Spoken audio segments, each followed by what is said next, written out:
Captain Cox, let me start with you because we are obviously in the middle of this crisis. Bodies are still being pulled out of the water. The investigation is just getting going. We hear the president say DEI policies may have contributed to this. What's your reaction to what we just heard in that press conference? Bluntly, I think there's no foundation in fact for a statement like that. One thing that has to be remembered is that there are standards for everyone in aviation, notably in a safety critical position, be it pilots, be it flight attendants, be it dispatchers, be it air traffic controllers. So the standards have never changed. And to allege that somehow these pilots were substandard or the controllers were substandard without any evidence of that, I think is at the minimum, it's very premature and it's without foundation of fact. It is contrary to everything that worldwide accident investigation protocols and processes demand. We look for objective information and we look to determine facts. And that allegation of some reference to DEI does not have at this point any facts underneath it to support such a statement. Yamiche, you were listening in.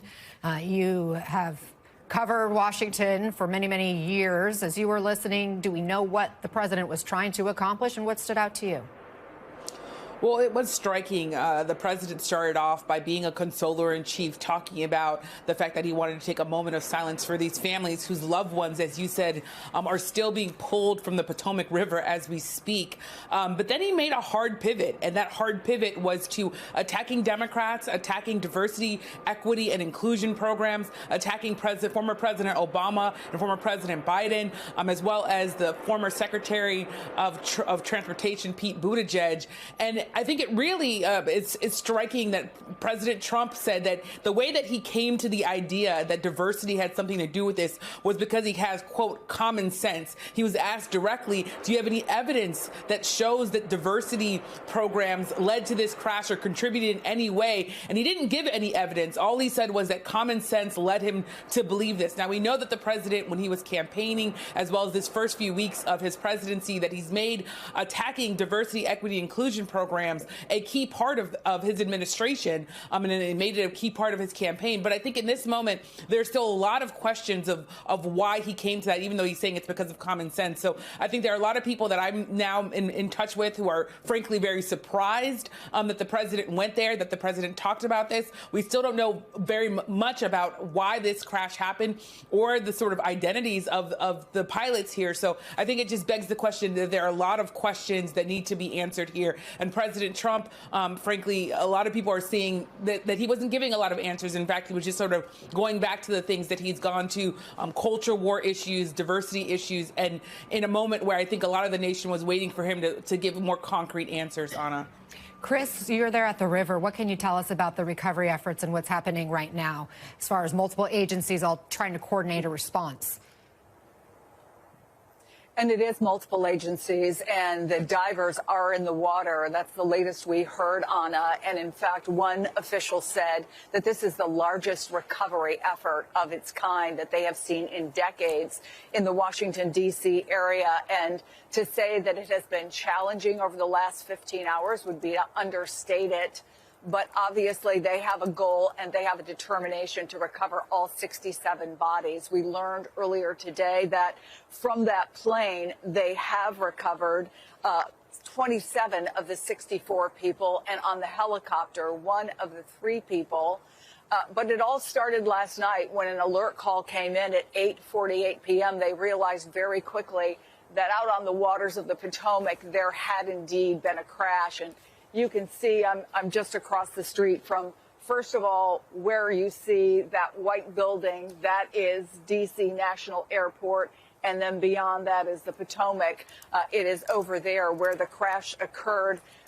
What divers found last night, among the 300 emergency responders, ice. There have been a series of very cold days here in Washington, D.C., so the waters were icy. The water itself was very cold. dealing with that would have been enough, but gusty winds and, of course, pitch black at that time of night. But they have been in the water all night long since then, trying to do recovery. In addition to that, today they have already set up a recovery center to receive the remains of the bodies that have been found. Boats and ambulances were seen arriving on the scene. There are red tents that are set up, kind of a temporary morgue. Both the medical examiner from the state of Virginia as well as the Army medical examiner are on scene, but no full manifest has been released yet with all the names of the people who have died. But you mentioned this at the top, Anna, that among those who were on board were members of the figure skating, USA Figure Skating.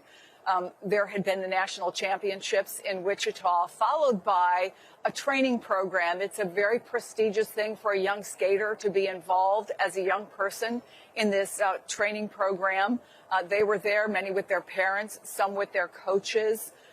The tragedy, compounding tragedy, I can tell you, while there is mourning for all 67 of the people on board, the skating community is a very close one.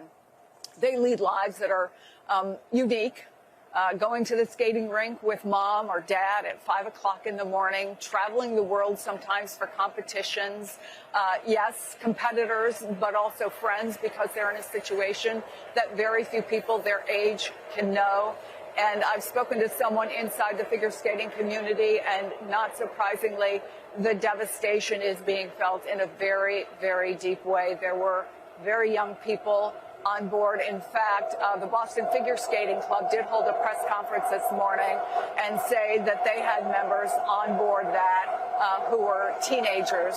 So as we wait for the manifest, we also wait to see what is happening in the cold and icy waters of the Potomac as those divers continue their very difficult and emotionally challenging work. Anna. Chris Jansing, thank you for reporting again live from the Potomac River. And we see these images next to you of what appears to be parts of the plane sticking out from the water. We were told earlier at the 7:30 press conference that the plane had broken into 3 pieces, was inverted in the water. Again, the water's frigid cold. There's ice there as well. So there's the recovery operation, and then, of course, there's the investigation into what went wrong. Les Abend, they have not yet recovered, as far as we know, the black boxes from that aircraft at this point. We all by now have probably seen the video that was captured from afar of the plane trying to land, and then the fireball that ultimately is a result of this crash. I'm wondering what you're hoping to learn when they do get a hold of those black boxes. Well, let me say this hits close to home for me. 43 years ago, I was there the day after Air Florida crashed this month, actually 43 years ago. So seeing airplane pieces in the water is something, that stays with you forever. But in answer to your question, Anna, yeah, as soon as this becomes they stop with the search and recovery effort, that the first thing they're going to address is getting to that cockpit or to the tail of the airplane to recover those cockpit voice recorders and that digital flight data recorders. And we're going to find out what happens. I do want to address and echo, in a way, Captain Cox that was on just a little bit earlier, is that one of the most qualified and highly skilled controllers we have are at Washington. They are amazing people. It is challenging for pilots. It is challenging for controllers to keep up with the traffic that's there. But hopefully we'll find out where this mistake was made. Remember, we're adding in a recipe, into the recipe, nighttime operation that all these lights become light pollution. So finding a helicopter for this particular airline crew that's been focusing for 80 miles out, that's when the arrival about starts, 80 miles out on a very challenging type of approach that they have to have their attention to see those lights of a helicopter within all the other lights. We know how congested DC is. It's a challenging situation. So we may find the answer somehow through all of the data that we get. Let's start with the basics. The long-standing practice in the United States since the Watergate reforms is to have a 10-year term for the FBI director to make it nonpartisan. Donald Trump has now broken, in 2 terms, he's broken that precedent twice, famously firing James Comey to put in Chris Wray, who was his pick. And President Biden left Chris Wray on the job so as to try to avoid a cycle of partisanship. And then Donald Trump came in and with the expectation and the announcement that he would oust Wray, Wray stepped back, resigned. And that brings us to the news today. So even before you get to this hearing of one of the most controversial cabinet picks Trump has made, you have to remember we are already in a cycle of partisanship that has been one way. Kash Patel faces his FBI confirmation hearing today.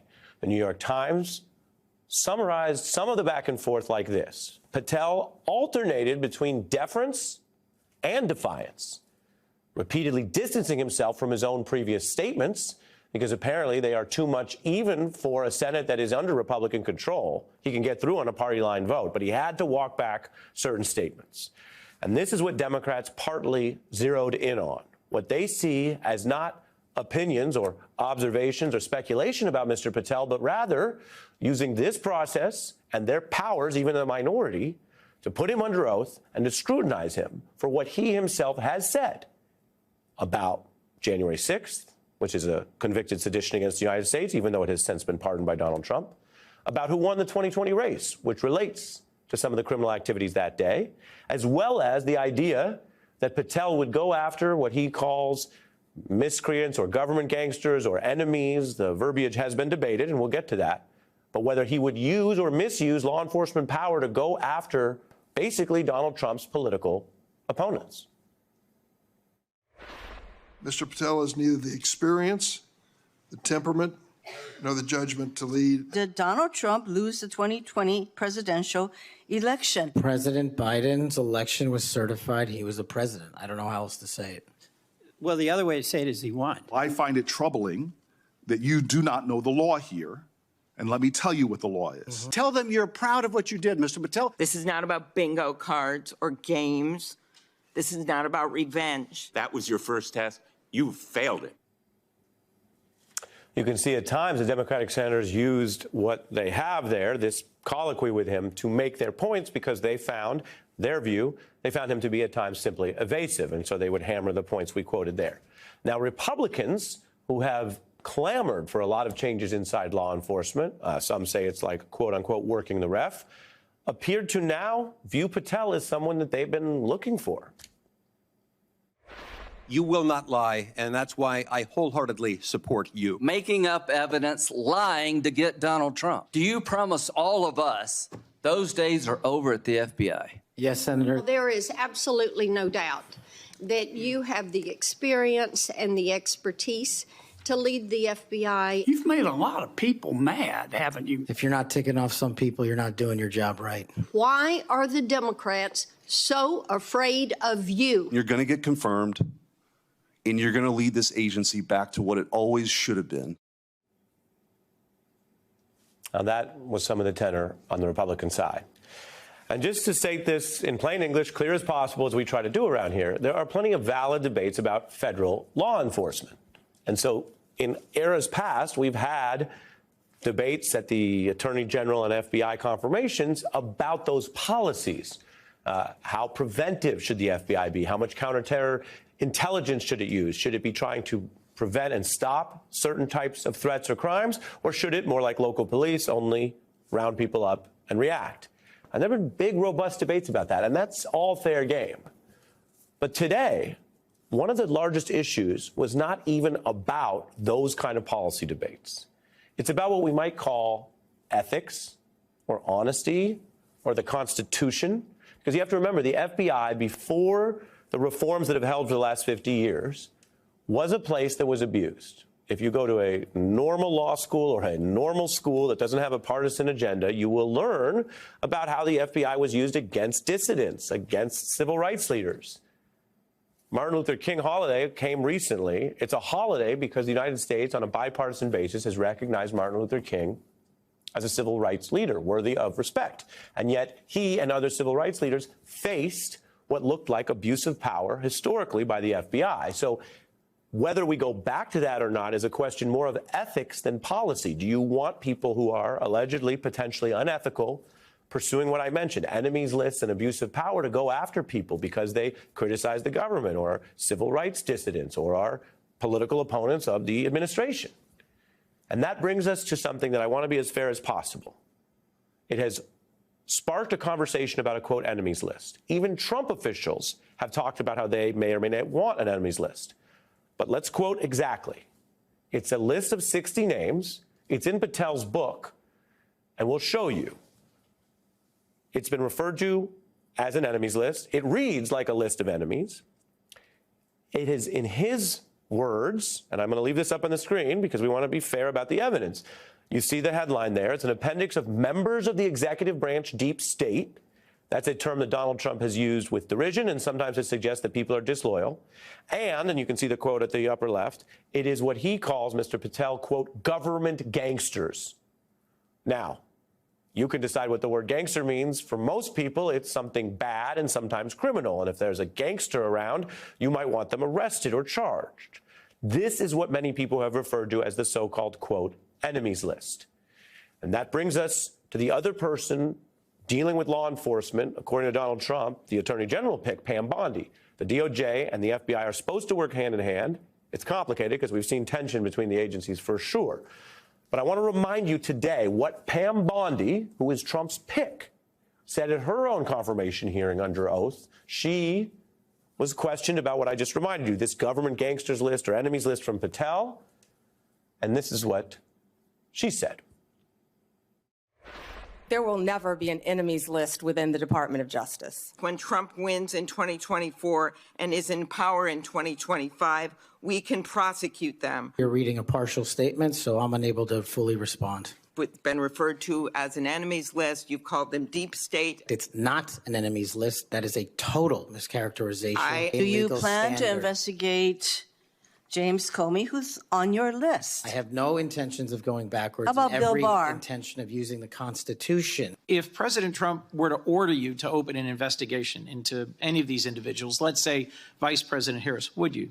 The president has said publicly that he will allow the FBI to remain independent, and I have said as much as well. Those are not direct answers. He's under oath, and he can conduct himself how he chooses, and then the Senate responds. Those aren't clear answers. And we began with Pam Bondi, who has been criticized for many reasons, because it shows you very recently how a Trump appointee could directly answer it. She just said, no enemies list.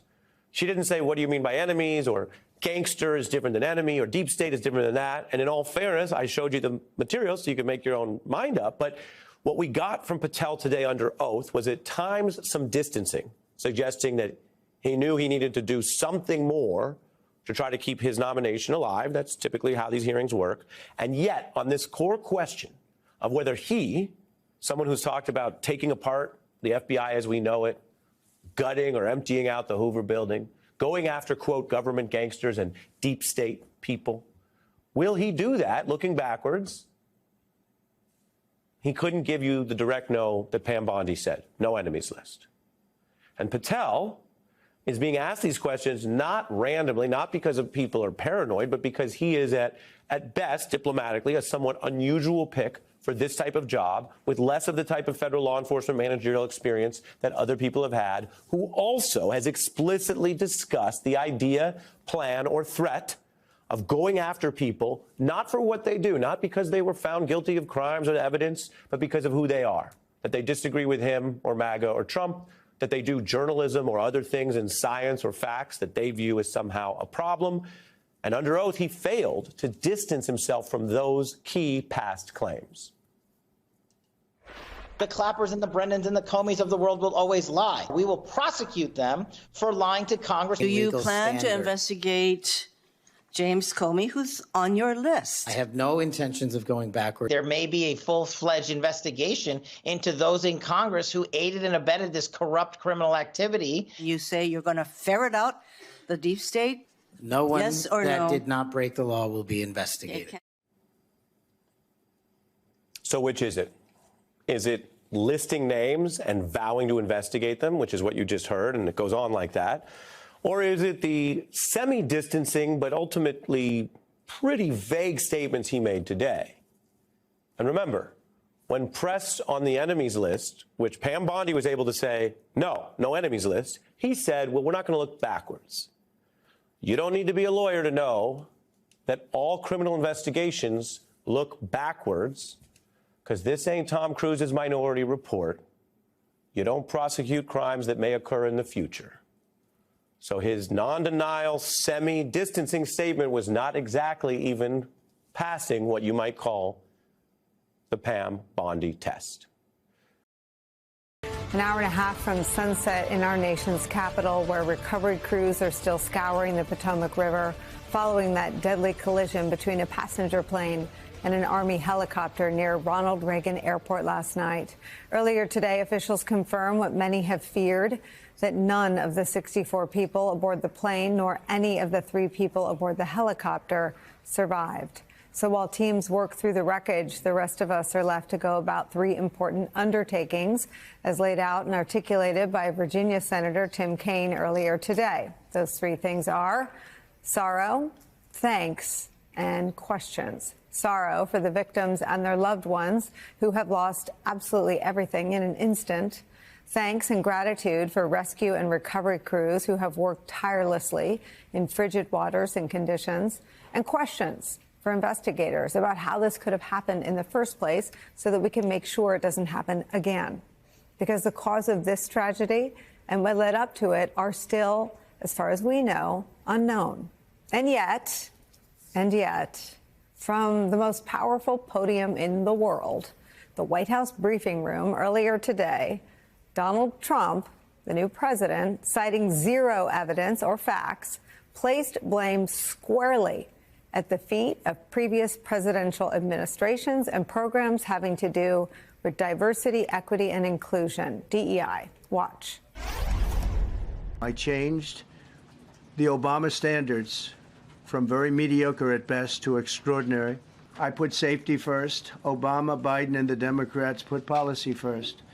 And they put politics at a level that nobody's ever seen. They put a big push to put diversity into the FAA's program. They actually came out with a directive to white, and we want the people that are competent. How you can come to the conclusion right now that diversity had something to do with this crash? Because I have common sense, okay? And unfortunately, a lot of people don't. We'll let our viewers decide who's turning to politics today. Again, those comments were made without providing any evidence for them, and in the midst of a horrific tragedy, the worst aviation disaster in decades, and an ongoing search for answers. That answer from Donald Trump standing in stark contrast to the responses from investigators who fielded questions about the collision today.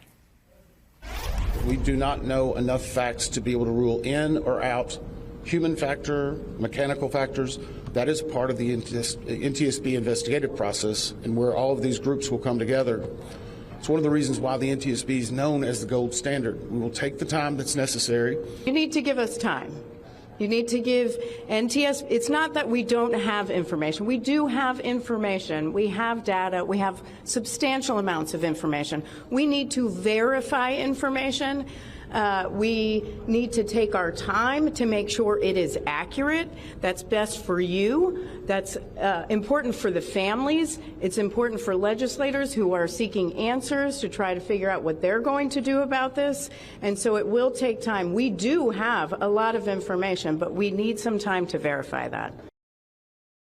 When the Trump administration froze federal funding this week, Senator Bernie Sanders of Vermont warned the order is a dangerous move towards authoritarianism, writing, "If President Trump wants to change our nation's laws, he has the right to ask Congress to change them. He does not have the right to violate the United States Constitution. He is not a king." Senator Bernie Sanders, independent of Vermont, joins me now.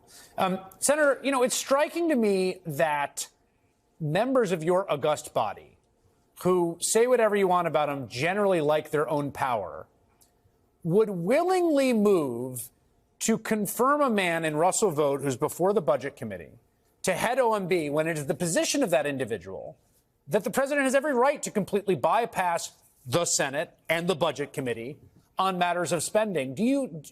What do you think is going to happen here? I think everything being equal, vote is going to win.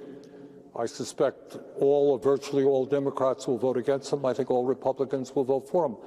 You know, what Raphael Warnock was just talking about a moment ago about the devastating cuts to programs that working families, low-income people need is absolutely correct. And I'm glad that we fought back and, for the moment at least, we have managed to get that freeze rescinded. But the key point here is that what Trump did is illegal and unconstitutional. The power of the purse rests with Congress, your point, and not with the executive. You know, the founding fathers were pretty smart about that. They divided up the power. But I'll tell you something, when you talk about authoritarianism, Chris, it is not only vote and the power of the OMB and what Trump is doing, it is also, I'm sure you have noticed, his lawsuits against the media when they do things that he's not happy with. So you got a suit against ABC. You got a suit against the Des Moines Register. You got Meta apparently gave him $25 million today. So what goes on? You know, if you say something tomorrow that Trump doesn't like, maybe he will sue NBC. And maybe your bosses will say, hey, Chris, you got to calm it down a little bit. We can't afford $50 million to Trump. So this is a real movement toward authoritarianism. And when you add on top of that the movement toward oligarchy, three richest guys in America standing beside Trump at his inauguration, we got a lot of problems facing our country right now. I just want to note, since you brought it up, one thing that has been amazing to me is all of the encouragement we've gotten from the folks here that run this news organization, that we're going to do what we do under the First Amendment, fairly and precisely, with neither fear or favor. And I'm confident in that. I really am. And I think your point about the suing is wild. I want to actually stay on that for one moment. I don't think we've ever seen president as plaintiff before. It's a very bizarre situation that I don't think everyone's gotten their head around. Right. There's a bunch of Supreme Court precedent about whether the president can be sued. But the idea of the president doing the suing and other people paying him settlements, that seems kind of odd. Oh, it's not odd. It is extraordinarily dangerous. That is, if that's not undermining the First Amendment, I don't know what is. Right. So if you think that, people in media are not going to be looking over their shoulders, worrying about a lawsuit from Donald Trump, you are mistaken. So we are in a dangerous situation. We are in an unprecedented situation. But here's what I want to say to listeners who are justifiably very worried. Do not forget that while Republicans control the House and the Senate, their margins are slim. All right, they don't have 60 votes in the Senate. They got, a 4-vote majority in the House. That ain't a lot of votes. And a number of Republicans won by a small margin in Democratic districts. They are susceptible to citizen outrage. So get on the phone. If you see these guys doing something like wanting to give huge tax breaks to billionaires while they cut Medicare, if they want to go drill, baby, drill while we have been facing an existential threat of climate change, if they want to deport 20 million people in this country, stand up, fight back. We can beat them. So let's not act in a hopeless way. Oh, my God, we can't do anything. We can.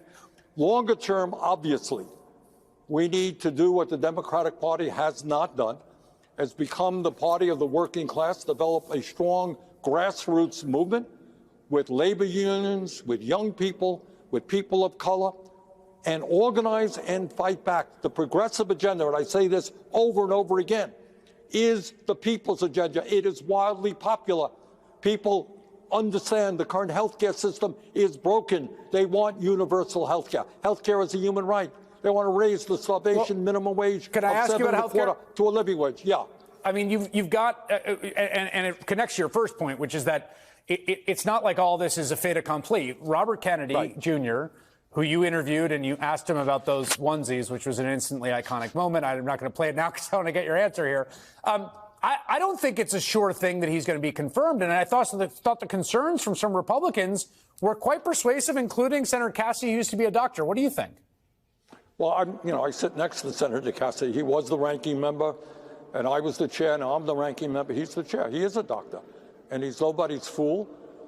He is concerned about Kennedy's absurd attacks and lies about vaccines and autism, and we will see what happens. What we should appreciate is there'll be an enormous amount of pressure on Cassidy, on other Republicans, but his line of questioning was, I think, very commendable.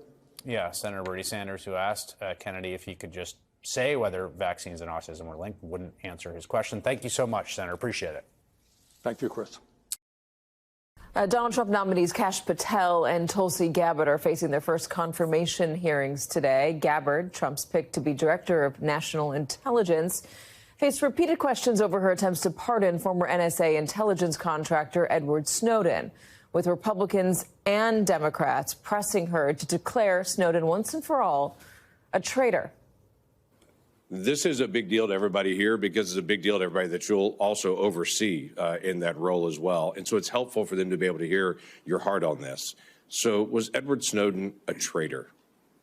Senator, my heart is with my commitment to our Constitution and our nation's security. Ours too. Thank you. Yeah. I have shown throughout my almost 22 years of service in the military, as well as my time in Congress, how seriously I take the privilege of having access to classified information and our nation's secrets. And that's why I'm committed, if confirmed as Director of National Intelligence, to join you in making sure that there is no future Snowden-type leak. Was he a traitor at the time when he took America's secrets, released them in public, and then ran to China and became a Russian citizen? Senator, I'm focused on the future and how we can prevent something like this from happening again. Is Edward Snowden a traitor to the United States of America? That is not a hard question to answer when the stakes are this high. Senator, as someone who has your served answer, in yes uniform, or no, is Edward Snowden a traitor to the United States of America? as someone who has I'll go on worn to our my uniform questions. in combat, I understand how critical our national security Apparently is. you don't. Across the Capitol complex, Kash Patel was asked about whether he means the words that he has said. Have you referred to the media as the most powerful enemy of the United States that they have ever seen? Is that right? Again, you're reading a quote. I take that you're reading it accurately. CPAC 223-24. You said we're going to come after the people in the media who lied about American citizens who helped Joe Biden rig the elections. We're going to come after you whether it's criminally or civilly. Is that something you said? That's a partial statement of what I said. Steve Bannon's podcast. You also said you would put the entire fake news mafia press corps on your list. Is that correct? Is that what you said? I don't have that in front of me. Benny Johnson's podcast, 821-23. You have said that the FBI, including today, you said that they remain utterly corrupt. This is an agency with agents who have taken down terrorists, taken down bank robbers, taken down crime. And you wrote that the FBI has become so thoroughly compromised that it will remain a threat to the people unless drastic measures are taken. Do you know that under Chris Wray's leadership, he took over at a very difficult time, we all know that, appointed by President Trump, that during his tenure, the applications to the FBI has in fact tripled? Do you think people would be applying to that agency like in those numbers if they thought it was so corrupt? The American public's trust in it is at 40%. That's an all-time low. Joining us now, NBC News Chief Capitol Hill correspondent Ryan Nobles. So, these were aggressive questions. What's your sense of whether these nominees will first get out of committee and then will be able to be confirmed by the full Senate? Yeah, and I watched both of these hearings as closely as I possibly could, given the fact that they were both happening at the same time. And I noticed quite a distinction between the Patel hearing and the Gabbard hearing, in that the Patel hearing, there was almost no pushback from Republican senators. Right on down the line, they seem to be very positive about him as the next FBI director. They believe that he can fulfill Donald Trump's mission of reforming the FBI on whatever terms Donald Trump claims them to be. And they seem to be perfectly happy with giving him the keys to the FBI, despite his controversial statements in the past, his enemies list, his calls for political retribution, everything along those lines. So it seems as though Patel is on a path to sail to confirmation because, of course, he can be confirmed and still lose 3 Republican votes, even if every Democrat votes against him. It was a much different situation in the Gabbard hearing. They are different committees, but the Intel Committee, you saw Republican senators really press Tulsi Gabbard on a wide range of issues. Yes, the Edward Snowden question what came up over and over again from Republican senators, but they also wanted to know definitively what she thought about the FISA program, the surveillance program that allows the nation's intelligence communities to spy and collect evidence on foreign adversaries. They wanted very specific questions about the meeting that she had with Bashar al-Assad, whether or not she believed the talking points from the Kremlin that they accused her of parroting. These were Republicans asking her these questions, not just Democrats. I want to show you one example from Susan Collins on the Edward Snowden issue. Would you support or recommend a pardon or any kind of clemency for Edward Snowden? Thank you for the question, Senator Collins. If confirmed as the Director of National Intelligence, my responsibility would be to ensure the security of our nation's secrets and would not take actions to advocate for any actions related to Snowden. So the answer is no. Is that correct? And so there's 2 ways to look at this, right, Katie? It could mean that Republicans are laying the groundwork to say that they're willing to stand up to Donald Trump and prevent Tulsi Gabbard from being the next Director of National Intelligence, or they're trying to give her the space to clarify some of her previous statements and previous positions on some of these issues so they can feel comfortable voting for her. We're not exactly sure which way that's going to play itself out, but at this point, not a single Republican has said that there are no vote on Tulsi Gabbard at this point. Really quick, so I'm running out of time, but I want to ask you about what happened in the RFK hearing today, his second confirmation hearing, and this one was from Senator Cassidy, really pressing him on vaccines. He seemed skeptical of RFK. Are you becoming more skeptical of RFK's ability to pass and become leader of HHS? Yeah, I still believe that he is likely to be confirmed, but I do believe that there are some cracks in that path to nomination based solely on what we saw from Cassidy today.